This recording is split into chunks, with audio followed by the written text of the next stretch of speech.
How's it going, everyone? Welcome back to the channel. When I was in high school, one of the things that I did was take a lot of AP classes. I ended up taking 11 AP classes before I graduated high school. And not only that, but I was a nerd in high school and watched a lot of YouTube videos about different AP classes and that kind of thing. And so I'd say I'm fairly knowledgeable in the curriculum and at least the skills and techniques that College Board asks of students in all of their AP classes. And as such, I thought it would be fun to make a tier list ranking the difficulty of every AP class in existence. So a couple of disclaimers I want to make before I start going into this tier list video. Disclaimer number one is that my opinions are not affiliated with the College Board or my high school or any sort of institution at all. These are purely my experiences with the AP classes, and they do not reflect the opinions of anyone in the AP curriculum space. Thing number two is that just because I deem a class to be difficult does not mean you have to deem the class to be difficult. Likewise, the opposite has to go true. Just because I say a class is easy doesn't necessarily mean it's easy for you. Bottom line, everyone has their own take on AP classes. This is, again, just my take on what I think about the difficulty of the AP classes. Also should note before I get into the video that along the way, I will announce the classes that I did take and the scores that I got on those AP exams, just in case that's something that you guys are interested in. But yeah, without further ado, let's get into the tier list. So this is the tier list that we have, and again, we have all the AP classes listed here. Before we get started, I'm going to go through the different tiers that we have. From the bottom up, we have free. These are classes that I think are just incredibly easy, and their tests are incredibly easy. Then we have easy. These are classes that I think are easy, but you still have to put in some work. Medium are just, classes that you have to put in a decent amount of work, but they aren't, like, totally overbearing.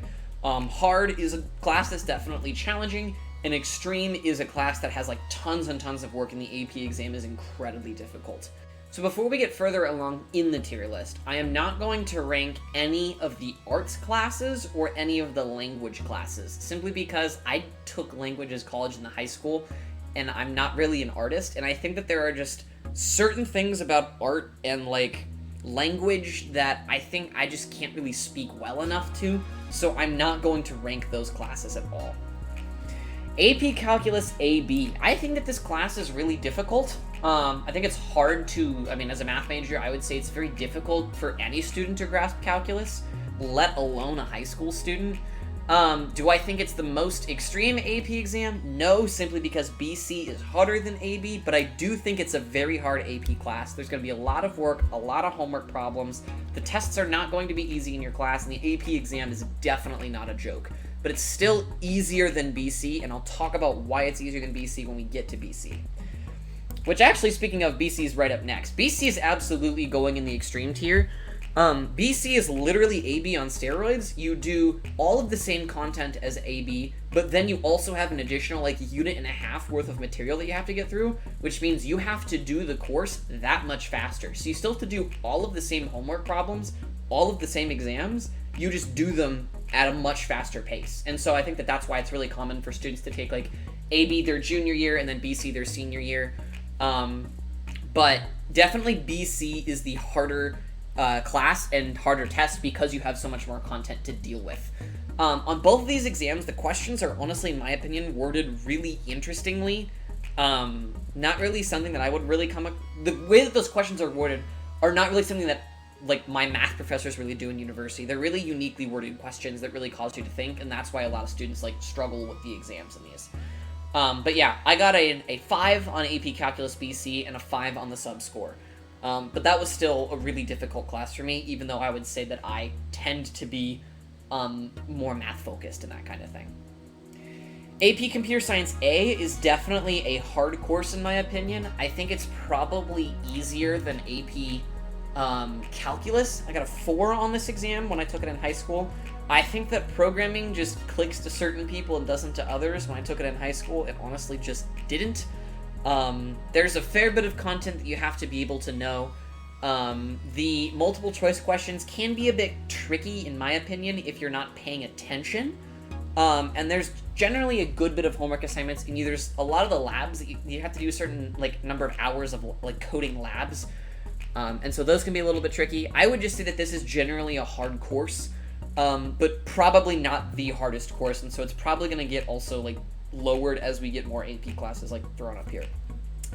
AP Computer Science Principles is absolutely a free class. The way that this class works is you have those, right? You have those 2 projects that you do that you submit like by the end of April, and then there's the AP exam, the 2-hour. At least when I was in high school and took this, I was the second class of kids that took this AP exam. The multiple choice literally felt like in what is it called nowadays on code.org? The like hour of code? Yeah, that's what it's called. It literally felt like it was just a bunch of hour of code questions for 2 hours. And the projects you work on, like, you get like a certain number of in-class hours, but you can work on them out of class as much as you want, and you have the entire year to get them done. So really the projects aren't that difficult. They give you the rubrics, they give you samples. You can pretty much not necessarily copy paste, but pretty easily translate the writing skills that are in those into your like project and that kind of thing. So as long as you're creative and have fun, you honestly do really, really well in this course, and the concepts are super surface level as well. AP Statistics, I would say, is an easy course. Statistics is definitely an easier math than calculus.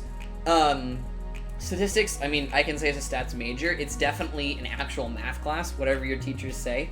However, introductory statistics can definitely not feel like a math class, but I think that a lot of students who claim that they're not math people or really excel at the humanities courses, I feel like tend to do really well in statistics, because what matters more in statistics is simply just being able to make arguments. It's just that the evidence you're using, instead of using like documents in a document-based question, is just data and being able to interpret data. So the amount of math that you have to do is very limited, and it's a lot of just writing and interpreting data, and therefore I found that because I was a strong writer, I found this class to be incredibly easy. I got a 5 on this AP exam. So it's definitely, there are some calculations, but what's more important is that you understand where those calculations come from and can be able to explain the statistics in writing. AP Biology, I would definitely rank as a hard class, probably harder than computer science, but not as hard as calculus. I did not take AP Biology, but AP Biology was at my school.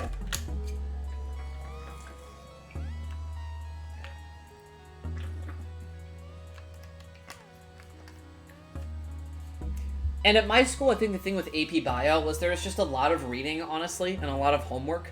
I haven't really looked too much into the exam questions, but knowing that it's an AP Science class, I'm sure the exam questions are not easy. The labs seemed like they took a little bit of work, but there's definitely, I would say, it's probably like when it comes to chem biophysics, this is probably the middle in terms of difficulty as a class. And arguably maybe the easiest science exam, but I couldn't say because I haven't taken it. But I still think I'm going to put it in hard simply because of what you have to do in the class.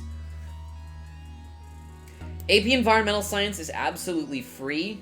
I'm probably going to put it as slightly harder than Computer Science Principles simply because it is just a full AP exam and you have to be able to like answer free response questions. This is a class that a lot of freshmen end up taking as a freshman AP just because of how not surface level, but how seemingly surface level the curriculum is and how seemingly simple and straightforward the AP exam is. It's a very interesting class. I never took it, but a lot of the people, pretty much most people that it was at my high school, and a lot of the students who took that class said that they really enjoyed it. Pretty simple AP class, pretty simple to get a high score. Still have to put in a little bit of work to study for the AP exam, but not a ton. So I would say that it's definitely in the free category.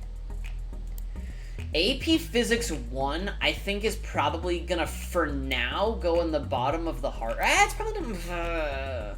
My problem with AP Physics 1 is that I don't feel like the class is incredibly difficult, especially if you're math-minded. There's a lot of just algebra. It's really... The math doesn't go any harder than Algebra 2 in this class, and there's just a lot of just hand-doing calculations, to be honest. What makes me teeter on the fence is that this is an incredibly hard AP exam, in my mind.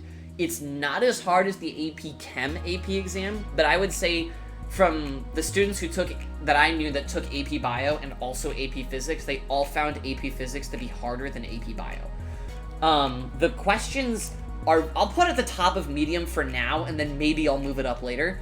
But a lot of students found that, like, it's very conceptual. So just because you can do calculations doesn't mean that you're going to do well in the AP exam, because it'll be like, if the velocity of this object in a system doubles, what happens to the force or something like that? What happens to momentum?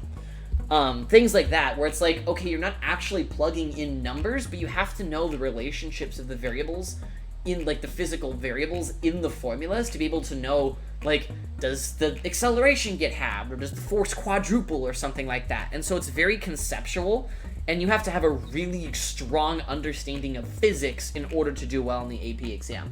The class itself is not that difficult, though, in my mind. Though it's definitely a science and definitely a lot of calculation, so I wouldn't put it in easy. I definitely wouldn't put it in easy because of how hard the AP exam is. For now, I'll put it at the top of medium.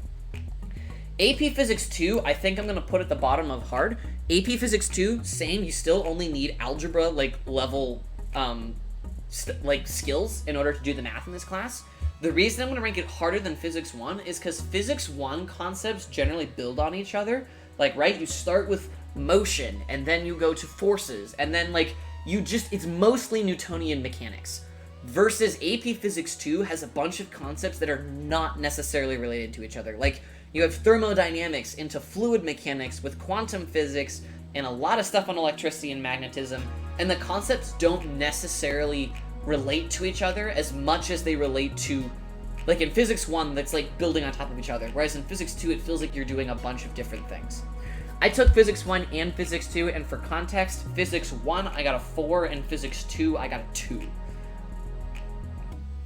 AP Physics C Mechanics is an interesting thing, because I think it's actually from what I understand, it seems to be the opposite of AP Physics C, in that the exam is easier because it seems to be a little more calculation-based, but the class is harder because the C stands for calculus, so you actually do calculus in the class.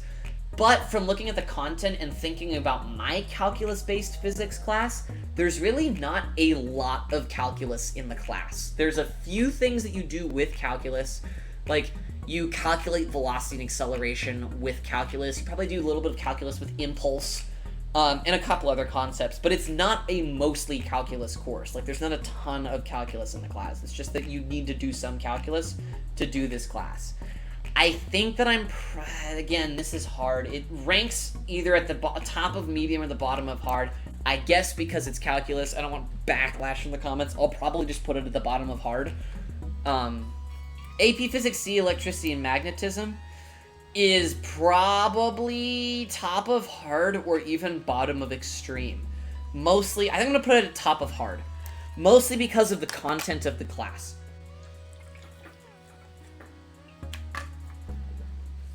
The concepts in electricity and magnetism, when it comes to calculus, are very, very, very complex.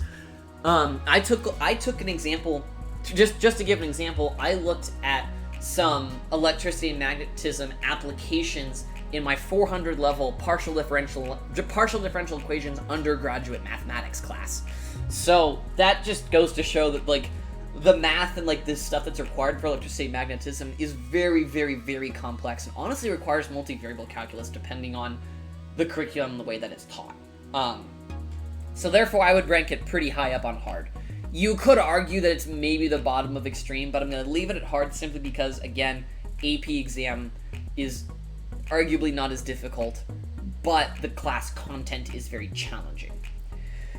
I said I wasn't ranking the language classes, but I wanted to talk about Spanish language and culture and put it in hard because I just had the nut story with this class, so I never took it. But we had a foreign exchange student from Spain take this AP exam, and a U.S. citizen, but his mom graduated with a Spanish degree, and so he spoke Spanish in the house his entire life. Both of these students took the exam, and one of them got a 3, and one of them got a 4. And they were both, for all intents and purposes, native speakers. So I don't know how that happened, but it just seems weird to me that that was the case, and so I would rank this as a hard class, but, I mean, again, I didn't take the class. Take what I said with a grain of salt. AP Music Theory, is probably the bottom of hard, I guess? Maybe top of medium, but I'm going to leave it at bottom of hard for now. Some of the stuff is probably going to have to move around, because there's just a lot of hard classes. Shocker, they're APs.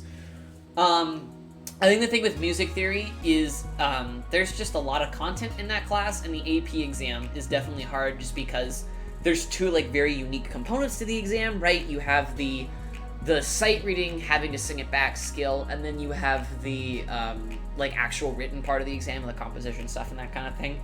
So I don't think it's a very easy AP class, and music theory is not like the easiest thing in the world. It definitely comes naturally to some people, but I think for the most part it's definitely a hard AP class, and it's something to keep that in mind. AP English Language and Composition is probably a medium class. I did not study for this AP exam at all. Like, I did no studying for the AP exam outside of class and got a 4. To be fair, the way that my class was structured, we did pretty much literally day 1 of school we had a timed write, just as like a pre-test kind of a thing in AP Lang. But my teacher just gave a lot of those types of prompts from the AP exam as timed writes for exams throughout the entire year. So I got used to doing timed writes. It's an English class that's an AP, so it's definitely a lot of writing outside of class, not as intensive as AP Lit, but the AP exam is really not that hard. Like, 3 timed writes sounds bad, but really, for this class, it's not the end of the world. The synthesis essay is just a stupid, easy DBQ in my head.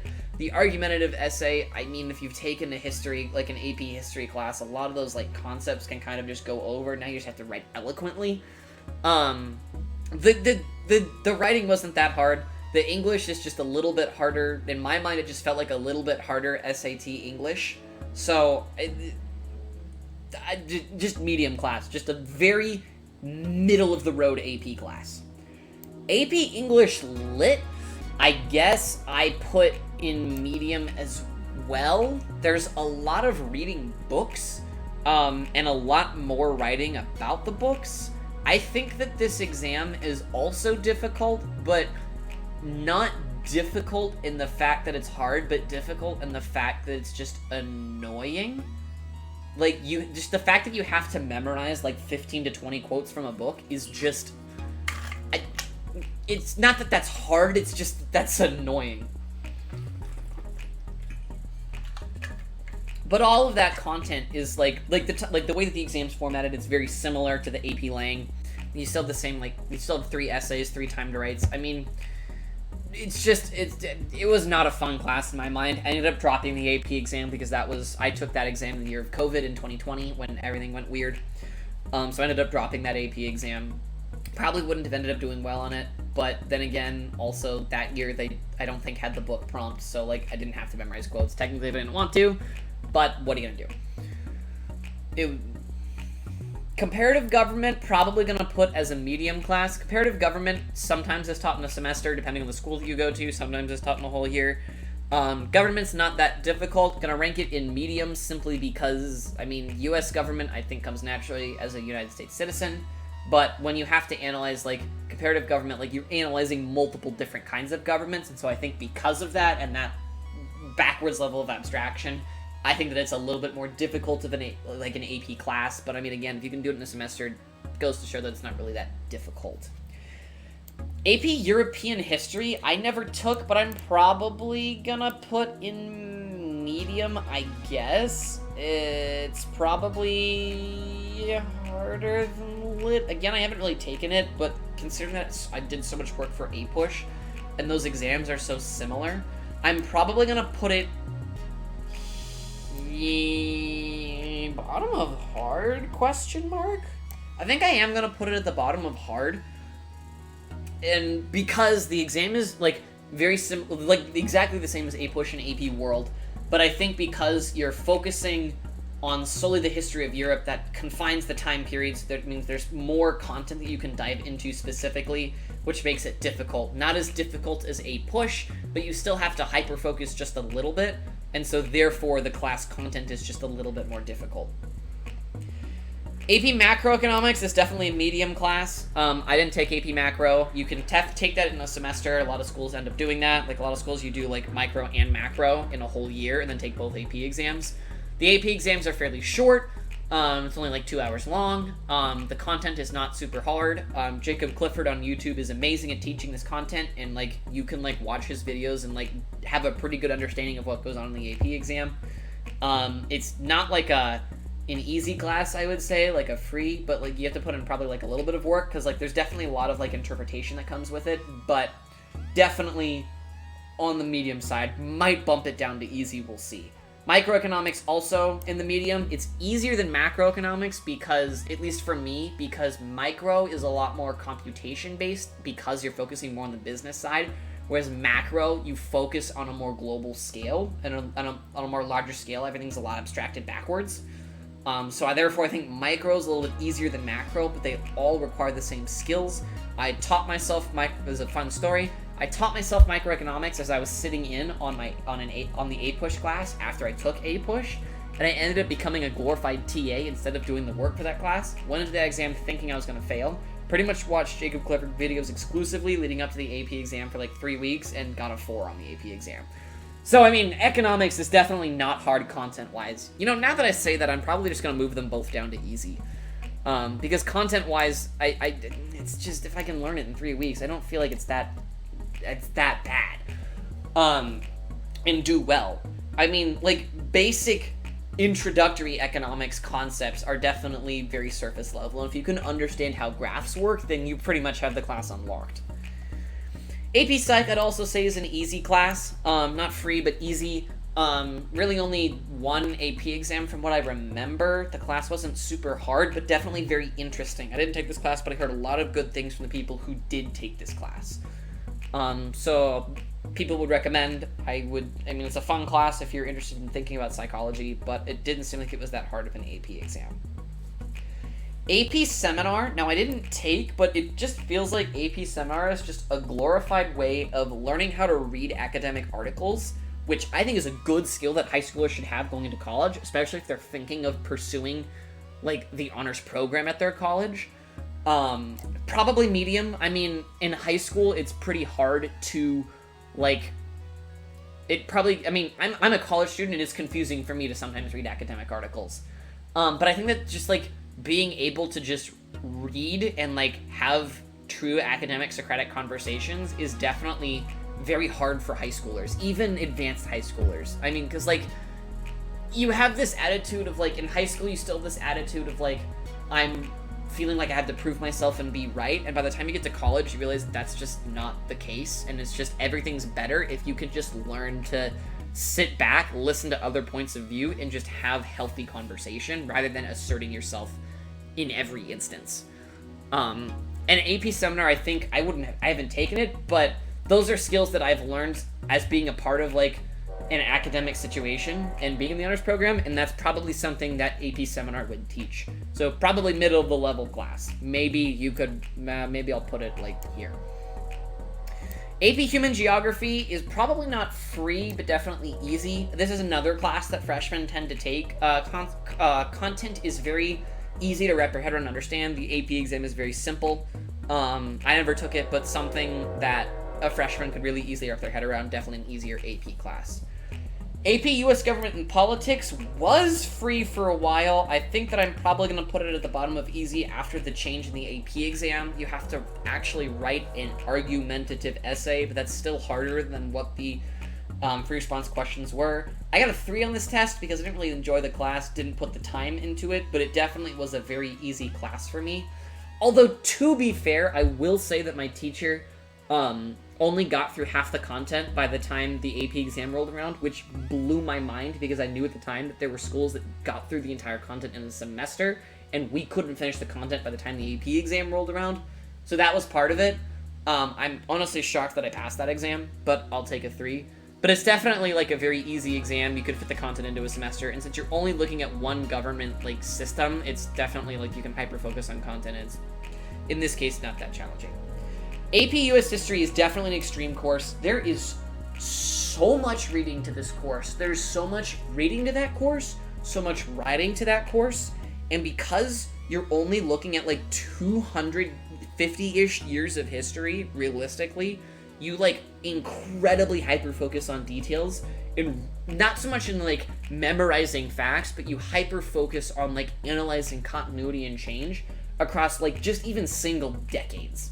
So the historical thinking skills are very prominent in this class, and therefore it's a very difficult class. That class was still my favorite class I've ever taken in high school. I got a 5 on that AP exam, and I hate history, but I loved this class.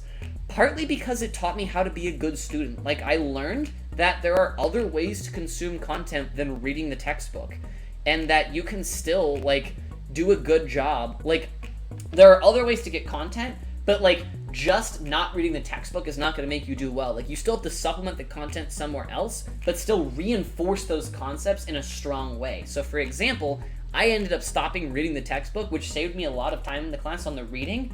At the same time, I became a much more active person in discussion in APUSH, which is why I was able to lock those concepts in better, because I worked hard to use those historical thinking skills, which mattered more in that class than just regurgitating information, which at my school, students I don't think understood. Like, no one in that class, it felt like, except for me, actually understood that was the way to, like, approach the class. And that's, a few people understood that, but that's kind of why I felt like I did super well in that class, and why I would guess as to why a lot of people didn't end up getting 5s on that test in the class, of the students that took the class with me. AP World is a medium. It's definitely a history class, so it's not probably gonna rank it like here. Definitely a history class, so it's not like easy. There's still content, but because you're looking at the history of the entire world, that takes up a lot of time, and so therefore you have to abstract backwards and look at things generally from a broader scope. And whenever you look at things from a broader scope, things are easier to understand. So therefore, the content of this class, I'd say, is a lot easier for sure. AP Chem is probably, I would argue, the hardest AP class. I think the class itself is maybe slightly easier than APUSH, but they're both hard for very different reasons. But the AP exam for Chem is the hardest AP exam of all of the AP exams. I never took that class because I had a class conflict with AP Calc, but I have heard very, like, horror stories of that. And I mean, like, you generally score low on Chem exams. Like, Chem is not easy. Even at the collegiate level, like, average scores on, like, an intro Chem are even, on like, tests are even, like, averaging in, like, the 50%, 40% at, like, universities and that kind of thing. So, it's definitely not an easy class. If you do well in that class, you are a genius and you're nuts, and congratulations to you. AP Research, I would say, is honestly a hard class. Mostly, I'll probably put it at the bottom of hard, I guess. But it's a hard class, mostly because, it's just, I had to write, the first time I did an actual true research paper was my, just this past semester. I did a 15-page research paper on net neutrality. And I mean, you have to be able to go out, find academic sources, read, understand academic sources, write annotated bibliographies on them. I mean, research papers take a lot of time. And then I had to give a 30-minute presentation and discussion on that research paper, which, looking at, like, I never took this class in high school, but looking at what you do in that AP class and what's graded, that's very similar to what I just did this last semester. And it was not easy, and I was in college where I should be able to just do these kinds of things. So, to ask a high schooler to do that is it's quite daunting, as a high schooler. So this is definitely, I would say, a harder class for high schoolers. And there we go, that is my, like, AP class tier list. I said I would move things around, but honestly, I'm kind of okay with this. I mean, there's just AP, like, bottom line, AP classes are not just easy. I mean, there are easier AP classes than others, but for the most part, I mean, you have to put in the work for AP classes is the moral of the story. If you disagree with me, leave stuff in the comments. I'll read them. I'll take your feedback. Again, I didn't take all of these AP classes, so I mean, you guys have probably better opinions. I will also leave a link in the description to this website where you can make the tier list yourself, so you can actually put all of these classes up like this and make a tier list, and you can put your link to your tier list in the description, and I can look at your tier list and stuff like that. maybe it would be fun for me to like react to your tier lists if I got enough tier lists in the comments. Like I'd make a reaction video reacting to your tier lists. Let me know in the comments what you think about these types of videos. I want to do more of these videos. I have some other like just general explanation content that I want to do. And yeah, thank you so much for watching. Check out my Twitch if you want to see me do coding live and other math work live. And I'll see you guys in another video. Bye!